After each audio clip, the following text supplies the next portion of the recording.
Désir d'enfant, conception, grossesse, naissance et premiers mois, nos invités nous racontent leurs petites et grandes histoires dans Aternité. Aternité, c'est le podcast autour de la naissance, de la paternité et de la maternité.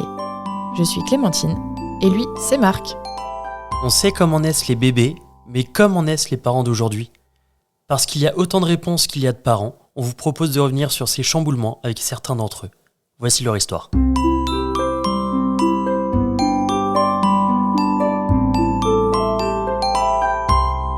Bonjour à toutes, bonjour à tous. Aujourd'hui, on part à la rencontre de Jenny et Guillaume qui vont nous raconter leur histoire. Bonjour Jenny. Bonjour. Bonjour Guillaume. Salut. Bienvenue sur Aternité. Merci. Alors Jenny, tu as 33 ans. Tu vis dans les Yvelines avec Guillaume et vos deux enfants Elios et Ezra. Dans la vie, tu es doula et hypnothérapeute spécialisée en hypnonaissance. Tu es aussi fan de freestyle. C'est des cours chorégraphiés d'aérobic et de step. Exactement. Trop bien. Guillaume, tu as 37 ans. Dans la vie, tu es masseur et coach sportif. Dans ta vie d'antan, tu étais fan de jeux vidéo, mais t'as plus le temps. Exactement. C'est le drame de ma vie aussi. Est-ce qu'il y a des éléments de votre passé, de votre enfance par exemple, qui ont un impact aujourd'hui sur votre parentalité ? Tout à fait. Complètement. Ouais. Lesquels les raconter. sont-ils ? En fait, ça va être des bribes, ça va être des souvenirs. Mais par exemple, après, papa, je t'aime. Il le sait, on en a parlé. On l'embrasse. Mais ça va être de mon éducation, par exemple, c'était quand même assez strict. Je me souviens de fois où, en fait, j'aime pas les épinards. Et il m'a dit, si t'aimes pas, si tu vas vomir, va sur la cuvette des toilettes. Et... à tes yeux. Va sur la cuvette des toilettes. Et comme ça, tu les vomiras dessus. Donc, il y a eu ça. C'est un gain de temps.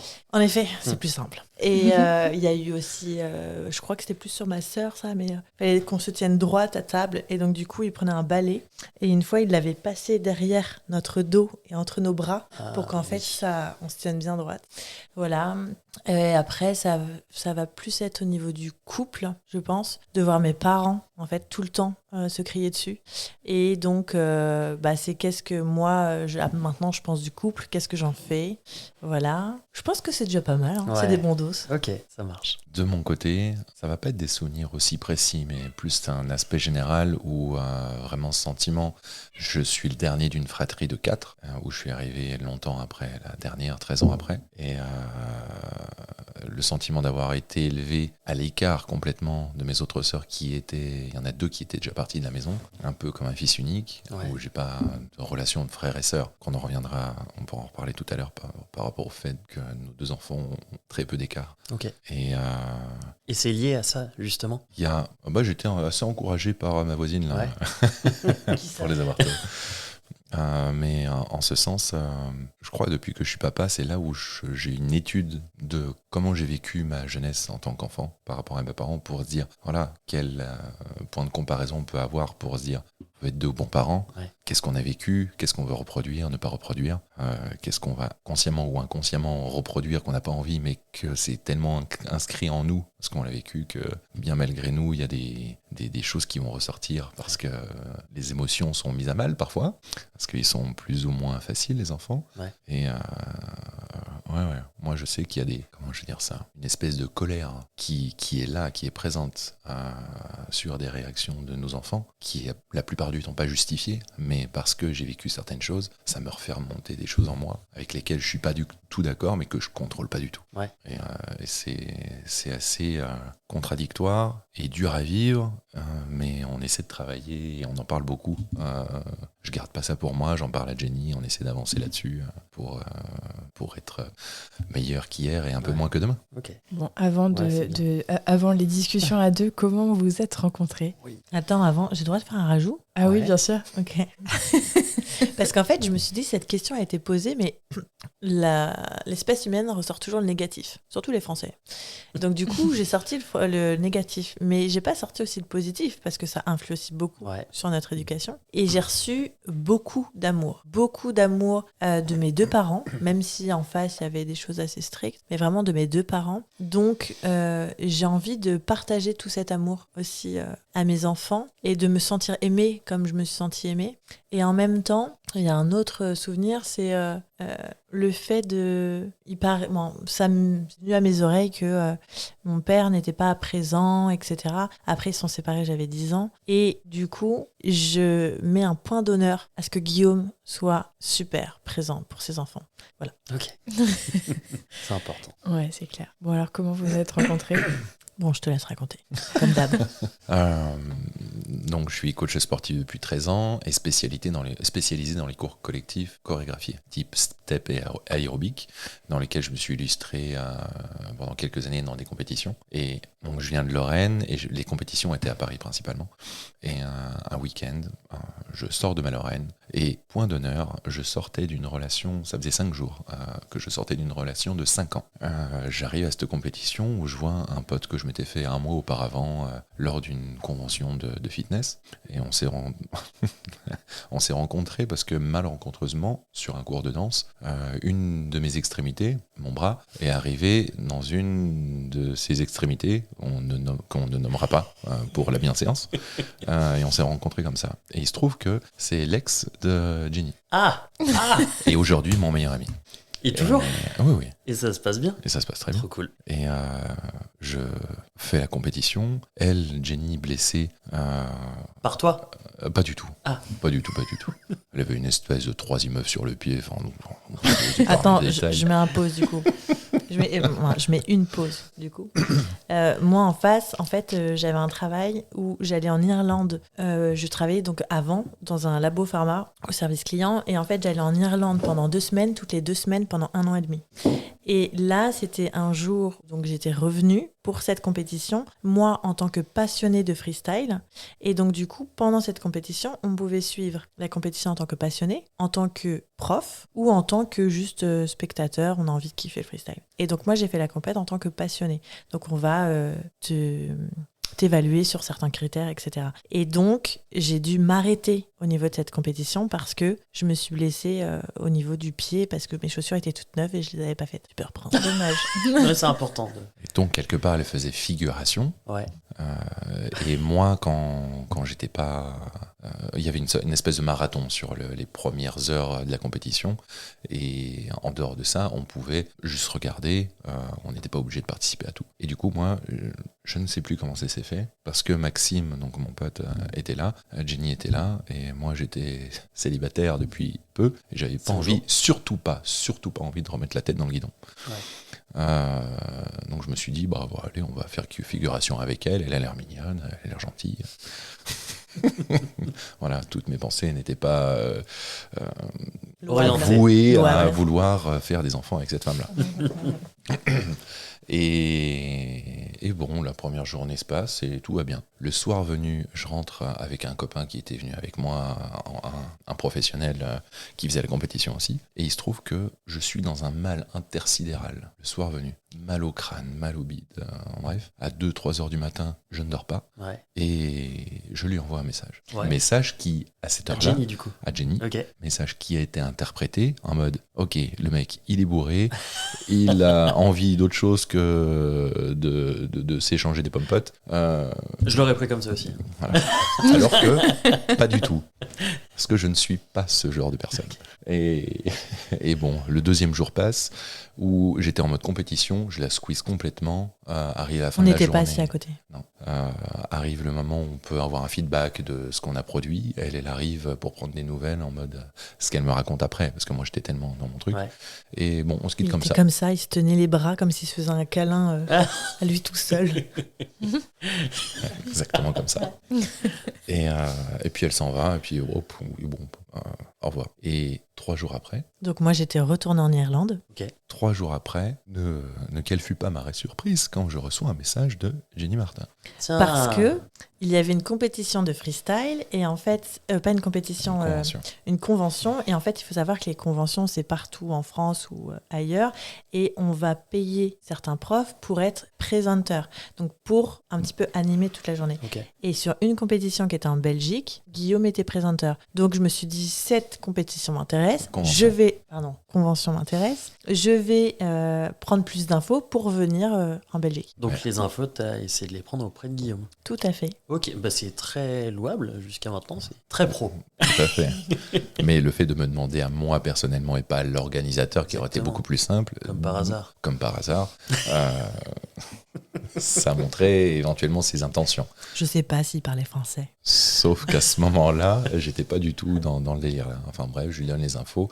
On a commencé à discuter un mercredi, juste après la compétition. Et tous les jours, on s'envoie Ouais. des messages. On Tous n'a les pas jours. arrêté. De 7h du matin, on a commencé le mercredi, on n'a pas arrêté jusqu'à 21h. Et en fait, ça a été comme ça le mercredi, jeudi, vendredi. Il a tenté le oui, mais moi, je veux un plan cul. Et je dis, mais attends, t'habites vers Nancy, j'habite à Paris, on fait comment? Bah, quand on se voit à des conventions. Je dis, non, moi, je sais pas ce que je recherche. Et en fait, le vendredi, donc moi, je rentrais. Là, c'était pour une semaine que j'étais en Irlande. Et on se dit, bah vas-y, on se rencontre. Viens à Paris. Et donc, du coup, bah, il a pris le train, il est venu à Paris. Et on a passé 2 jours ensemble. Et là, bah, on s'est plus jamais quittés. On a fait une relation à distance. Relation à distance qui a duré 1 an et demi ou 2. un Ah an oui, et quand demi, même, 2 hein. ans. Ah oui. Où au début, je travaillais uniquement en Lorraine. Ouais. Puis, j'ai abandonné des créneaux où je travaillais à la fois et en Lorraine et dans la région, en Essonne, en 91, où je prenais le train d'un Nancy à 4 heures du matin, où je rentrais. C'est ça, je rentrais, il devait être, je sais plus, 8 ou 9 heures le mardi matin, et il fallait que je sois à 10 heures à un cours de fitness là où j'habitais. Ouais. Enfin, c'était C'était Gare de l'Est. c'était intense. Gare de l'Est. Ouais. Ah ouais. C'était intense. Voilà notre rencontre. En 1 minute. Incroyable. Presque.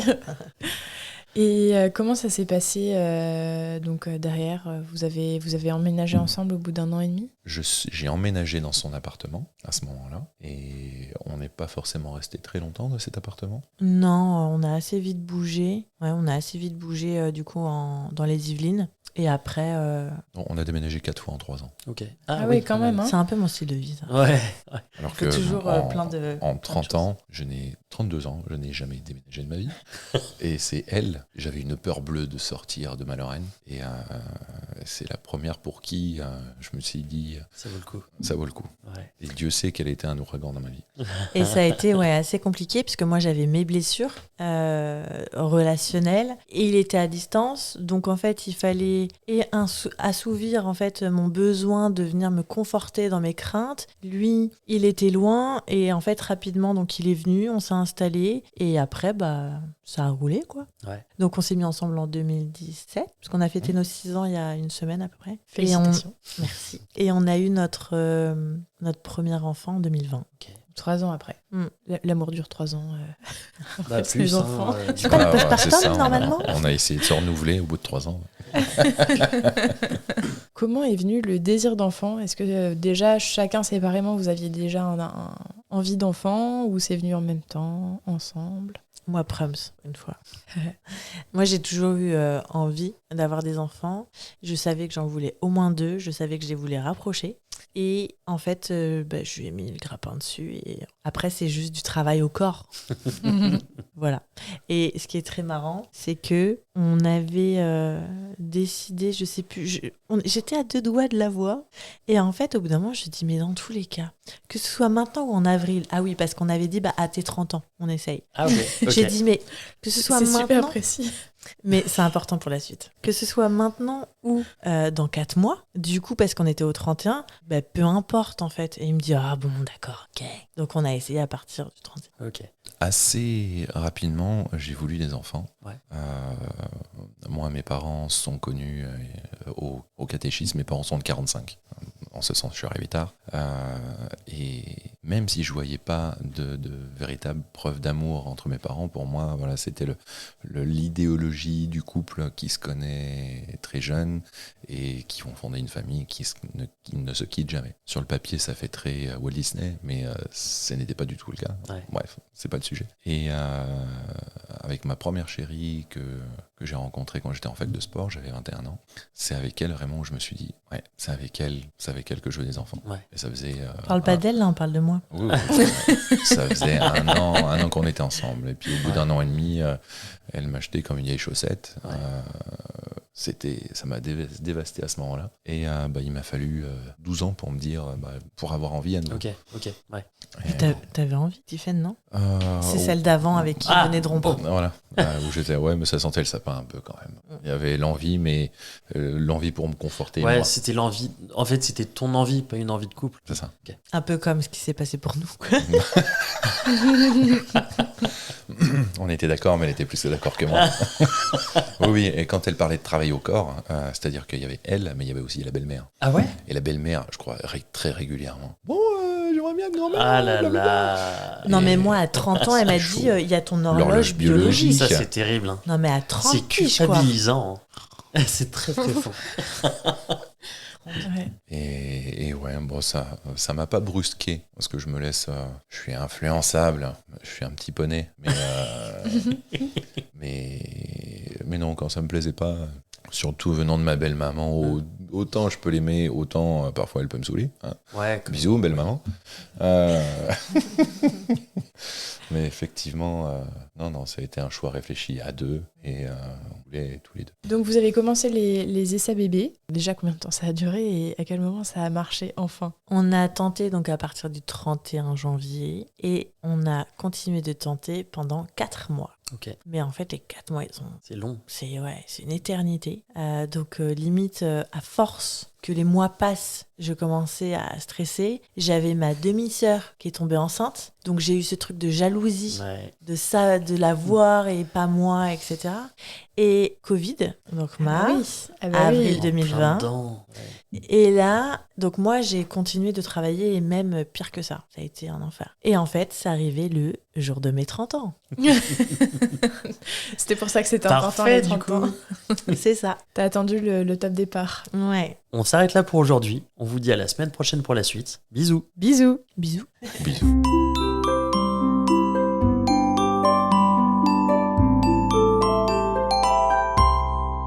Merci de nous avoir écoutés. On espère que cet épisode vous a plu. C'est grâce à vos retours et à votre soutien qu'on continue à produire des épisodes. Pour nous aider, abonnez-vous, mettez un maximum d'étoiles et des commentaires dans les plateformes d'écoute qui le permettent. Vous pouvez aussi en parler à votre entourage et nous suivre sur les réseaux sociaux. Les liens sont disponibles en bas de la description. Si l'aventure vous tente et que vous avez envie de raconter votre histoire, contactez-nous via le site aternité.com. Sans accent, évidemment. Bisous!